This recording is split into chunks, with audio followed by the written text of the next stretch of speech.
ആടിക്കൊണ്ടിരിക്കുകയാണ് മോളെ. അപ്പൊ കൊല്ലംകാര് വെറുതെ കൊല്ലംകാര് ഉഷാറാണ്, എല്ലാവരും ഇതേ ഡാൻസ് ഒക്കെ കളിച്ച് വേർത്ത് നിൽക്കുകയാണ് ഇവിടെ. അപ്പൊ നമുക്ക് മോളുടെ വിശേഷങ്ങളിലേക്ക് പോകാം. പേര് പറഞ്ഞോളൂ. അവനിജ. അവനിജ.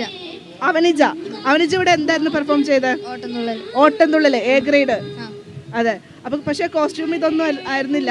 നമുക്ക് വേണ്ടി പ്രേക്ഷകർക്ക് വേണ്ടി ചെയ്യാൻ പറ്റുമോ എന്തെങ്കിലും ഒരു കുറച്ച് ചെയ്യാം? കോസ്റ്റ്യൂം ഇതല്ല, കുഴപ്പമില്ലല്ലോ.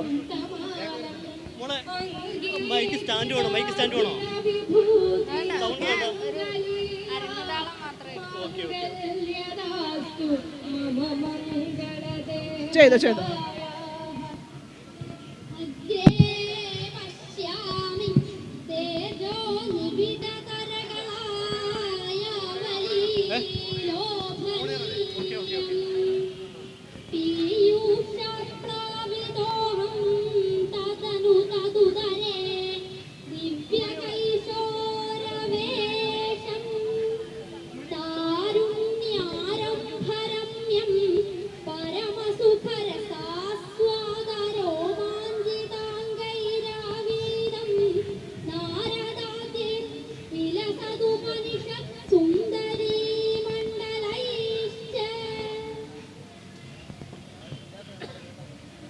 രണ്ടുപേരും നന്നായി സംസ്കൃത ശ്ലോകം ചൊല്ലി. ഏതായാലും സംസ്കൃത ശ്ലോകം ഒക്കെ ചൊല്ലുന്ന ആൾക്കാർ പാട്ട് പാടുമോ?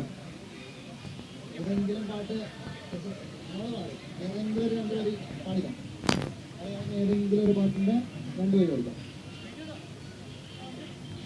പാടാൻ ആദ്യം മോളിന്റെ ഒരു ചെറിയ രണ്ടുപേര് 4 10 അത് നമുക്ക് കോസ്റ്റ്യൂം ഉണ്ടായിരുന്നില്ല, പിന്നെ അതേപോലെ തന്നെ ശബ്ദത്തിന്റെ ഒരു ചെറിയൊരു ഇതുണ്ടായിരുന്നു. എന്തായാലും കുഴപ്പമില്ല, നല്ല അടിപൊളിയായിട്ട് തന്നെ ചെയ്തിട്ടുണ്ട്. നമുക്ക് ഇതെല്ലാ കാര്യം നമ്മൾ എ ഗ്രേഡ് മേടിച്ചു എന്നുള്ളതിലാണ് കാര്യം.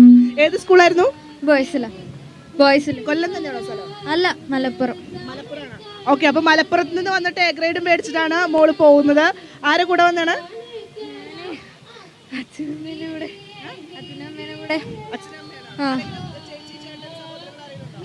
ഗുരുണ്ട്, എന്നെ പഠിപ്പിച്ച സാറുണ്ട്.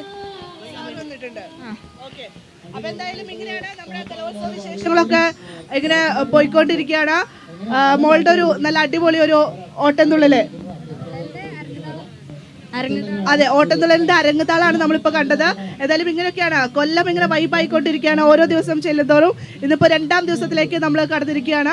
അപ്പൊ എന്തായാലും കേരള വിഷന്റെ ഭാഗത്തു നിന്നും കേരള വിഷന്റെ പ്രേക്ഷകരും മോൾക്ക് വേണ്ടി എല്ലാവിധ ആശംസകളും